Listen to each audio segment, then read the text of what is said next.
Ford Mach E. Yeah, because his wife is buried in this thing.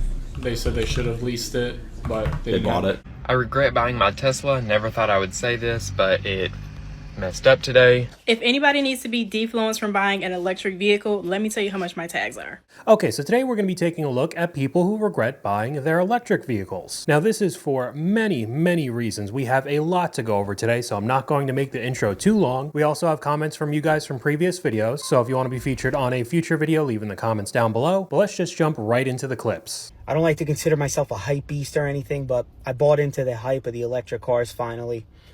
You know, everyone's like, oh, you're going to save money on gas. You get to beat the traffic. You know, it's so quick. These charging stations are out of control. So I pulled into this charging station at 66%, okay? You know, I heard a fast charging station. 15 minutes. Let me tell you something. I'm at 89 now, and I've been here for almost 15, 16 minutes.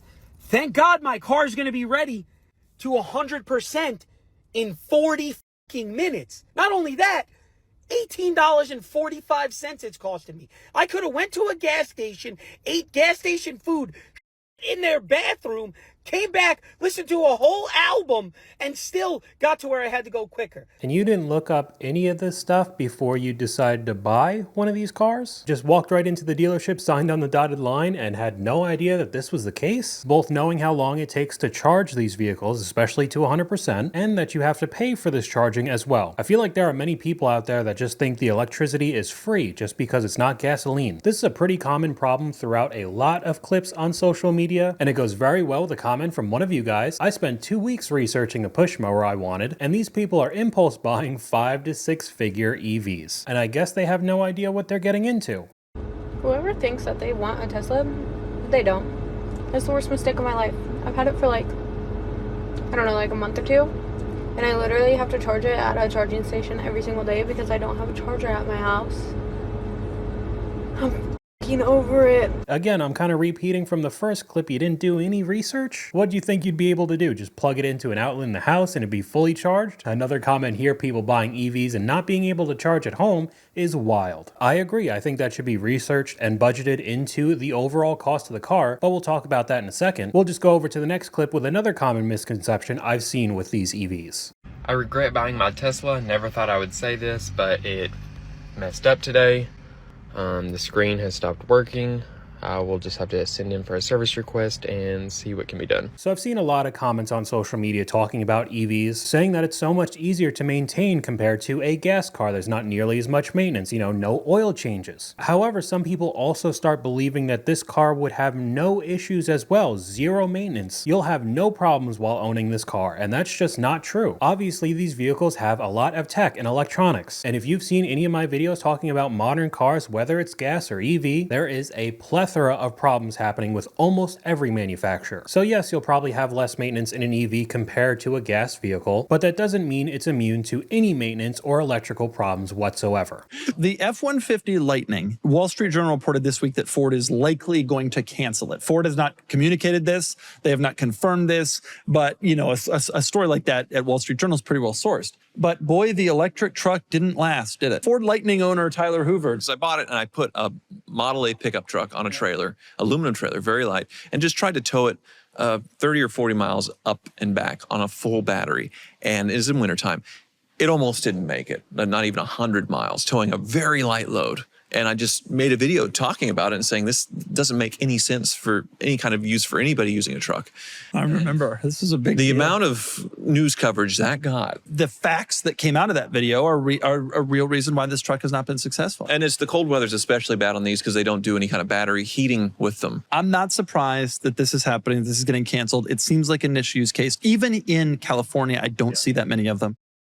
Now with this specific example, the pickup truck EV market, it honestly has not done well. Some of them are wildly overpriced in the 6-figure range, just out of the budget for a majority of normal people, and then we could start talking about the overall range. It kind of sounds like some people don't look this up in the first place, but these batteries' performance varies greatly, especially if you're in cold weather. Doesn't matter if it's a big pickup truck or a normal size sedan, you're most likely going to have less range than what's advertised. Just another thing people don't consider and then later end up regretting. and sounds like that's one of the reasons for the cancellation of the F-150 Lightning. But let's go over to the home charging station.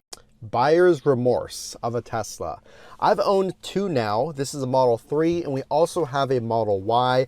Let me tell you some buyer's remorse, some things I regret not knowing. Well, I had no idea how much it cost to install a charger or my options at home. Most people charge at home. If you can't, there's plenty of superchargers. The cost is going to vary depending on the distance away from your electrical box. And that is because the cabling that they use is expensive. And the further away you go, from where you install the charger from the box, the higher the cost. Okay, so I don't know how to put this a different way because it seems like I'm just going to say the exact same thing over and over in this video, but there was no research done. You have two electric vehicles. You didn't know what the cost of an at-home charger would be before you ended up purchasing probably close to 6 figures worth of vehicles. I don't really know what to say other than that. The first comment from you guys is pretty spot on with a lot of these people's problems. But we'll move on to some of the insurance costs. So this guy went to insure his Cybertruck and he was quoted $400 a month. And then he was told he was underquoted and the person who underquoted him was fired and it was actually supposed to be $800 a month. He was like, you mean $800 for 6 months, right? And State Farm said, no, $800 per month. So you'll be paying $9,600 per year. Someone else chimed in and said Geico dropped their Cybertruck coverage completely and now they're paying $600 a month with Progressive. Another person said that Progressive refused to cover their full self-driving, which is like a $6,000 purchase in the event that their Cybertruck was totaled. A company called Hanover Insurance is dropping the Cybertruck completely, including for people that have had 0 accidents ever. They said that we are unable to adequately rate and underwrite this vehicle. Also, it looks like Geico is now refusing to cover the Cybertruck at all and has terminated all existing Cybertruck policies, saying it doesn't meet our underwriting guidelines. Okay, so we'll go over to the comments before I say anything. It actually beat the record for worst safety and reliability rating since the Ford Pinto, which was legendary at how unsafe it was. You know a vehicle is great when insurance companies just say no, and this is obviously just for the Cybertruck. You're driving a dumpster on wheels, a very odd looking truck with sharp edges, could probably do a lot of damage in an accident, but we've seen other examples on this channel with electric vehicles just having higher insurance in general. I remember one where a guy was flipping out because he just got a Tesla Model Y, nothing crazy, and it was $600 or $800 a month for that vehicle that I think was around the $50,000 mark. Obviously still expensive, but nothing insane now. So yet again, another thing you need to consider before purchasing, and here's another one. If anybody needs to be defluenced from buying an electric vehicle, let me tell you how much my tags are. I'll give you a second to guess. Whatever you guessed, probably wrong. $560. The electric vehicle tags cost more than the regular gas tags. It's because when you fill up your car with gas, embedded in the price of the gas is gas tax, and that tax goes towards the roads. So to make up for you driving your electric vehicle on roads without paying your fair share of gas tax, your plate renewals are much higher. Much higher.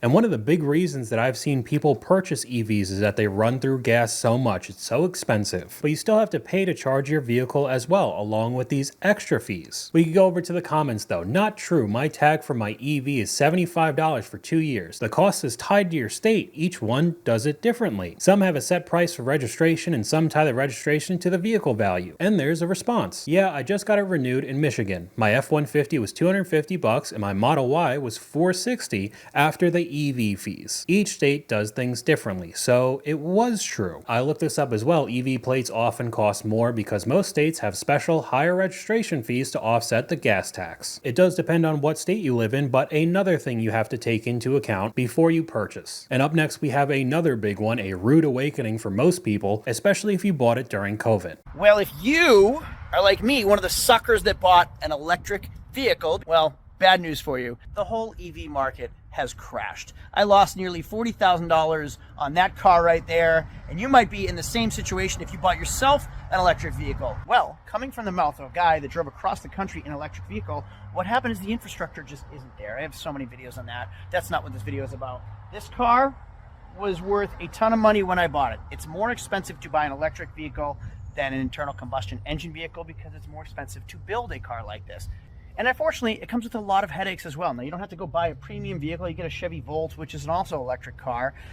Nevertheless, the charging infrastructure outside of your own home is really, really difficult. And it's not as reliable as one would hope it had been, and it's not. And sadly, people are starting to realize that it's just less expensive to go buy myself a gas engine Audi than it is to go buy myself an electric Audi or an electric Chevy or an electric Ford. So much so that Toyota has said it themselves that they don't even want to build all electric cars. They go hybrid.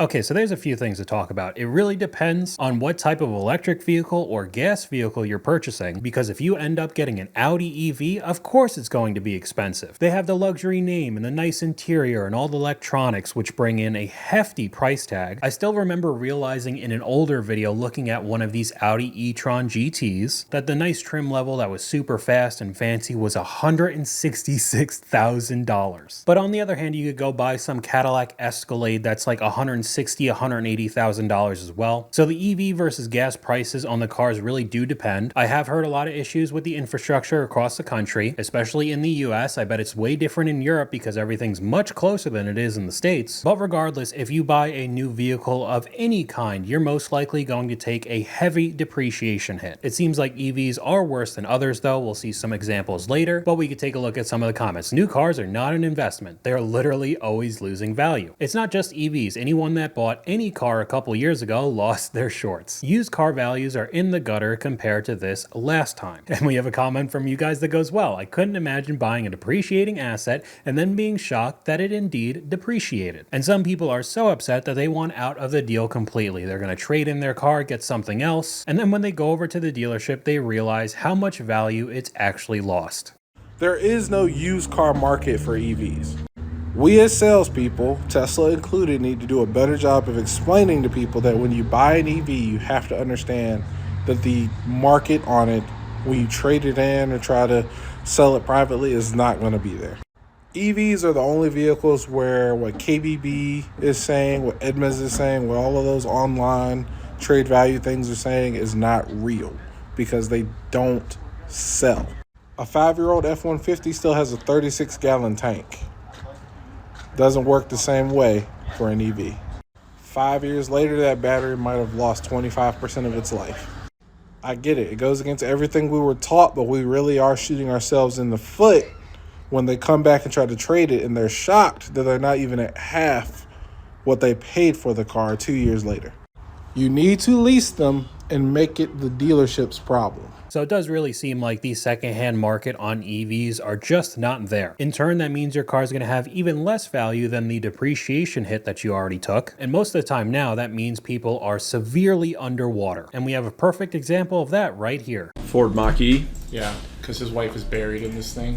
They said they should have leased it, but they bought it. I told them, us as a dealership, we give you that information. I'm assuming they didn't tell you how this market usually plays out. You never know. They might have. We've had a few people that have insisted on buying electric cars despite our pleading that they not. So this has got a bad Carfax. And so what do they owe on this? Oh, it's bad. Oh, it's really bad. How bad? This doesn't even have all-wheel drive? Knocked off like a bunch for that. Yeah, $1,500.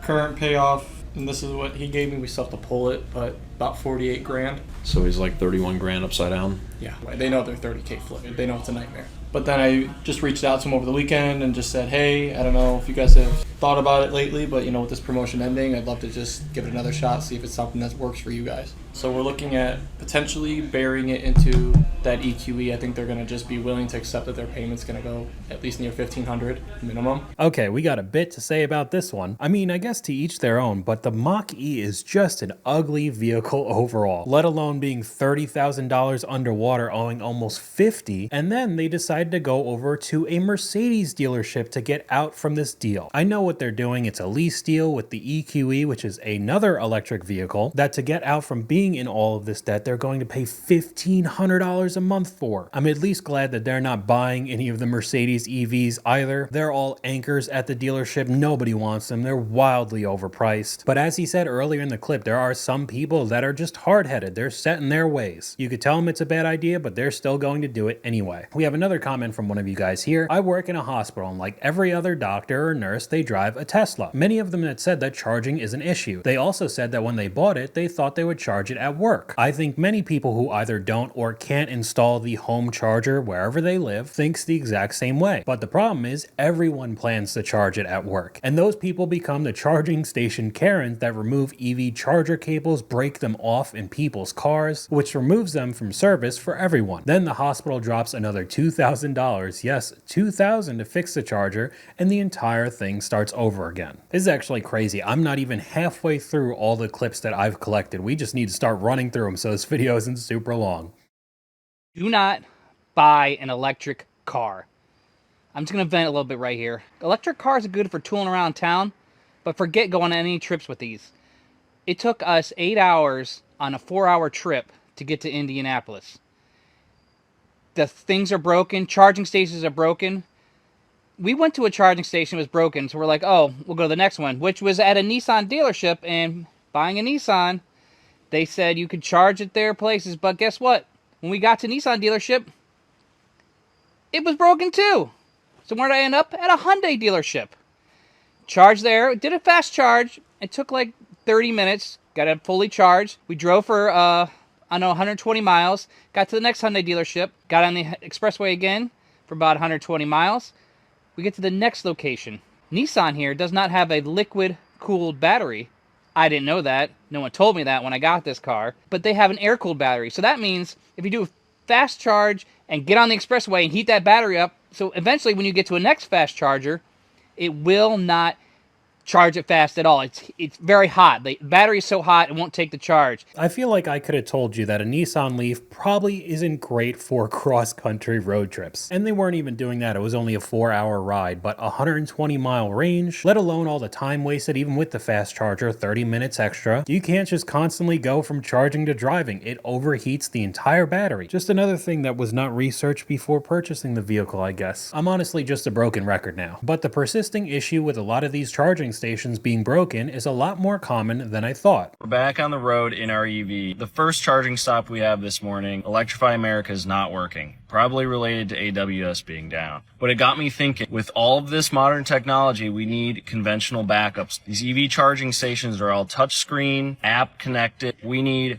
a conventional card reader. You can swipe your card and get charging, get it back on the road. It's also why I will always keep a conventional gas car in my garage, even with how much I love EVs. And there's another problem right there. If you remember a few weeks ago, AWS was down, which turned into a lot of websites being down in general. I guess that included some charging stations as well. Obviously, if there's any power outages in areas because of storms or whatever other reason, you're going to have issues with charging as well. It just really is insane to me how many different clips like this I've seen online. I believe you did a deal with my wife after we went all through this stuff. She goes, that's the same guy that sold me my car. I remember you guys. Yeah, of course. I got a huge puzzle for you to solve, and I don't know if it's going to be solvable or not. We'll see. I bought a Genesis GV60. I love electric cars. I travel like 66 miles a day, and it's saving me a lot of money on gas. But I purchased it at the height. I just wanted to get the electric car because I was going through gas like nobody's business. Absolutely love it. It's just that the payment is out of control. It's $938 a month. It's been 3 years now, and it's like, all right, let me see if I can do anything. I do have a lot of miles on the car. The value left in the car, even when I go to Carvana and that stuff, it looks like it's around 17, 18. I still owe 39 on the car. I spent all the money putting the electric outlet, but I don't need to have a fancy electric car. I need a commuter electric car if there's such a thing. You're 20 grand upside down, essentially, right? Yep. That alone is a $550 payment. If we were to roll that into a new car lease, which is the only thing I would recommend doing, how many years do you have left on your finance? About 32 months. All that to save money on gas, being upside down $20,000, and also picking a Genesis EV, paying almost $1,000 a month without the insurance, all to save money on gas. It does not make sense to me. Don't buy a new electric car. For 55 grand, Tesla Model 3 Performance has a killer 0 to 60 time. I don't think there's any other car in the market that can actually achieve that, but would you still buy the car if you knew that it's going to be worth 40% less within the first year? That's not the only example. I mean, we have Lucid Air Grand Touring. That's a $100,000 car brand new, and within 2 years, it's worth about half. The crazy thing is, a lot of times people would think, hey, you know what? If I buy a brand new car, I get a $7,500 rebate here, I get free charging for a few months, I get little trinkets here and there. But I think all of those free things that you get from the manufacturer is peanuts compared to the depreciation that you get within the first few years. You know, I gotta admit, for about $30,000 to have a car that can go 0 to 60 in under sub 3 seconds, it's a pretty good bargain actually. Now, I do want to say, whenever I make these types of videos, I know I just sound like an EV hater. I'm not particularly thrilled with the performance side of those cars. Most of the reason why people love those types of cars is the sound they make, and EVs don't make those sounds. However, if you're talking about a daily commuter and you don't drive that much, the used market might not be that bad of an idea. I personally just don't think the tech is there yet, the infrastructure, the range for most of these vehicles as well. Once they hit 500, 600, 700 miles and you could charge very quickly, I think they'll make a much better case than they are right now. But again, that's my own opinion. If you truly want to buy one, there are quite a bit of vehicles with a lot of incentives right now. This is a list of vehicles with the largest discount off of their factory MSRP. The Acura ZDX with a current discount between $18,000 and $35,000. The Dodge Charger Daytona EV with an average discount between $20,000 and $32,500. The Jaguar I-Pace currently $20,000 or more off MSRP. The Audi S e-tron currently over $20,000 off MSRP. The Lucid Air currently between $15,000 and $20,000 off MSRP. The Polestar 3 up to $18,000 off MSRP. The Volkswagen ID4 up to $17,400 off MSRP. The BMW i7 up to $16,000 off MSRP. The GMC Hummer EV, both the pickup and the SUV, are up to $15,000 off MSRP. The Kia EV6 up to $15,000 off of MSRP. The Genesis GV60 up to $14,500 off of MSRP. Okay, so I'm just going to leave the video running because we're only about halfway done, but that GV60 was the previous heavy depreciation hit that we saw of the guy paying almost $1,000 a month for it, and you could get almost 15 grand off MSRP. To me, when I see these types of deals, that means they're not selling. People don't want them. They're not great vehicles. So they're doing everything they can to get these off of car lots. EV sales. I don't want to harp on this because we've talked about it before and we predicted this would happen. But the tax incentive for EVs ended at the end of last month. It ended at the end of September. Yep. The numbers are absolutely wild. We all knew they would drop. Ioniq 6 sales were down 52%. That car is already a car that was selling pretty lowly. I read that Prologue sales were down 80%. Wow. 80. The Drive is reporting the following. Subaru Solterra in 25 was about to match its 24 sales total. Right up until October, they sold 10,000 units in 24. So 1,000 a month, I don't know, 800. Last month they sold 13. Nationally. 13. Wow. So we are not in COVID times anymore. When everybody had a little bit of extra cash, the chip shortage brought a ton of price increases. The demand for these new cool EVs were through the roof. And now I see videos like this popping up nonstop from dealerships. This car has been on my lot for over a year, and I literally have no clue why we can't sell it. We've tried everything. We've knocked down the price, and I don't know what it is. This car behind me is a 2024 Hummer EV, and this thing is sick. I mean, just look at these wheels on this thing. All-terrain tires on here. I mean, the car looks great. I don't know what there isn't to like. A lot of great badging on it. You got the Hummer badging, and you also have the American flag up here. I mean, what's more American than an EV? This thing's got over 625 horsepower, and I mean it goes fast. When I say fast, I mean fast. Like head in the back of your seat. This car stickers for $112. It's on sale for under $100. Let me know in the comments. Do you think this is a big enough discount, or do we got to do more? Okay, before I say anything, let's just go over to the comments because it's an overpriced piece of crap. Nobody wants an EV, and I'm not waiting 7 hours for an 80% charge. I remember when it first came out, people were paying absolutely wild money for these things brand new. And personally, I actually like the way it looks. As ridiculous as it sounds, I don't think it's a bad looking SUV. It looks kind of nuts. I would never buy one, but there is kind of a part 2 to this vehicle as well. The Hummer's the problem. The charge stations are the problem. I have no idea. Fairly easy. We just increased our range to 98 miles after waiting around for 45 minutes. But the real question, how much did it cost? I am actually in shock right now. We just sat here for 41 minutes. It cost me $19.80, and we added an additional 64 miles for $20. It is more expensive to charge an EV, plus we had to sit here for 41 minutes. It's a scam. The whole thing is a scam. This goes very well with a comment from one of you guys, and sometimes I think filling my tank in a few minutes is a long time. We could go into a ton of different videos of people talking about these same issues. I gotta keep it real. I think I'm over this EV. I just got off work. Been at work since 5 this morning. Well, 6 this morning. I have to now detour to charge this dumb shit. I'm stuck here. And look how much cars are waiting to charge. Why is there not more charging stations, dude? And I'm stuck here because I don't have enough battery to get home. And the car takes forever to charge. Another one, no home charging station, and you didn't know this was going to happen before you bought it, and now you're kind of stuck with the consequences, but we go to a different case. This is your sign to not get a piece of electric car. Do not get an electric car, especially this piece of Kia here and everything. I hope y'all see this because I'm on 2%, battery low, went to these because you got to go to a specific location for your. You can't just go to everyone. And Tesla got all the ones all up and down the place, but you can't go to one.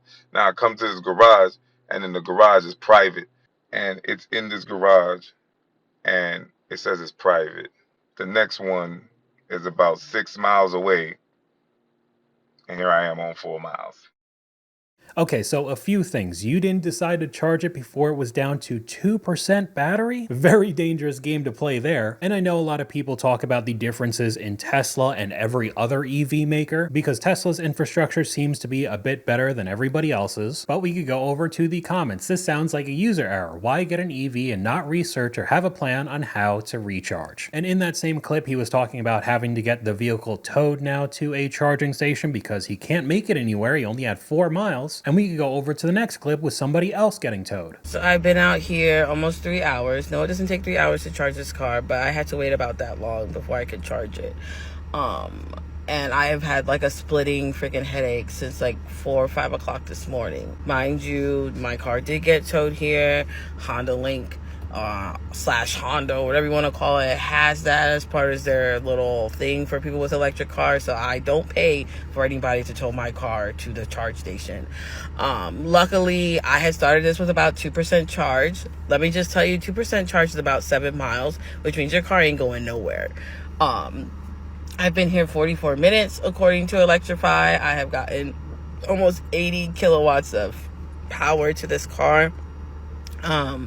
I really am tempted to push it past 80 only because I'm really not wanting to go to the charger for a while. No home charging? And the creator replies, no, I live in an apartment townhouse and they don't qualify for that. You have to qualify for a home charger. I went to 83% and it cost me about $40 or so. We have a comment from one of you guys, whether you love or hate EVs, you have to realize how dumb a majority of these people are. In most cases, it wasn't even the EV, it was buyers doing zero research. And I have to agree as well. Like I said, I'm not an EV hater. I have a normal gas vehicle. I personally just want to sit and wait and see this technology advance even more, but I can't say the same for some of these cases, and then they get in way over their head. I mean, look at how much it costs just to charge this Cadillac. What happens when you fast charge a 9,000-pound EV with 465 miles? How much is it going to cost? And the most important question, how long is it going to take? The Cadillac Escalade IQ started at 16%. That's 73 miles left. The screen said 2 hours to hit 100%. It still uses CCS, but it is compatible with Tesla superchargers and rated for up to 350 kilowatt. The most I pulled though was only 134 in 70 minutes. I went from 16 to 85% and the bill came out to be $92.93. Okay then, $92 and 70 minutes later? No thank you. And I know it's a Cadillac, it's supposed to be luxury, everything's more expensive, so we could talk about that a little bit, especially with the brand new EVs coming out. Check this out. Inside the new Mercedes GLC, you get a 40-inch display that goes across the entire dash,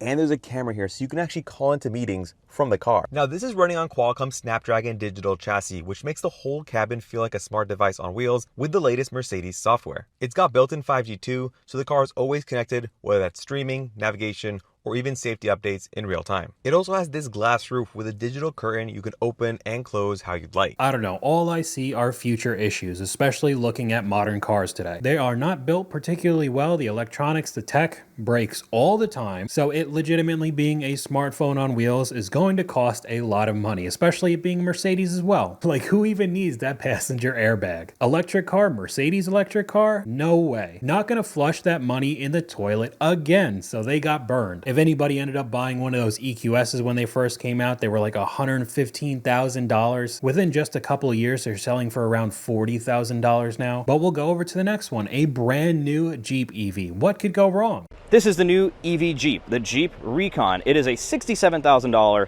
250-mile, dual-motor EV off-roader that's meant to go up against a Rivian, I guess. It has 33.8 degrees of approach angle, 22.3 breakover, 33.1 exit angle, and the doors come off just like any good Jeep does. Interior, really cool mix of Grand Wagoneer and kind of Ram. It's so Stellantis now. Huge 14.5-inch display. I'm going to see into the future right now. Anybody who buys one of these vehicles is going to regret it down the road. $67,000 for 250 miles, along with it being a Stellantis vehicle, that is a recipe for disaster. My jaw dropped at $67,000 for that Renegade. As a Jeep Gladiator owner, there's absolutely no way I'd have one of these, especially after all the 4xEs got bricked and recalled, which was the Jeep Wrangler hybrids. We've talked about those issues before. Jeep should stay out of the EV market. How come a 10,000-pound Hummer EV could go 320 miles on a charge, but this one only does 250? Some EVs even have 400+ mile range. That's what people want. I don't know how this is going to be a sell to anybody. Honestly, the vehicle overall doesn't look that bad to me. That's just my opinion though. Of course, I'm not purchasing this one either. Jeep bankruptcy speed run, I don't know what they're thinking, but companies are pumping out these vehicles all the time and they're getting more and more expensive. The Cadillac Celeste, I feel like I'm saying that wrong, has officially touched down, and this is supposed to be the ultra luxury EV Cadillac that starts at approximately $340,000 for the 2025 model year. But the 2026 model has a starting price in the low $400K range. I know this is wildly out of touch to basically any of the other clips that we've seen, but this is obviously going to be a fraction of the cost in just a few years' time. Some of the comments, isn't this vehicle $200,000 overpriced? And the creator replies, hand-built luxury, advanced technology, and exclusivity aren't priced like regular vehicles. I don't know, to me it seems like people who are genuinely ultra rich buying Bentleys and Rolls Royces probably aren't going to pick an all-electric Cadillac. Maybe I'm wrong, but I highly doubt that this is going to be super successful. But that's all I got for you guys today. Let me know what you guys think in the comments down below. YouTube thinks you'll like this video popping up on screen right now, but hopefully you guys enjoyed this video. If you did, please leave a like, and I'll talk to you guys later.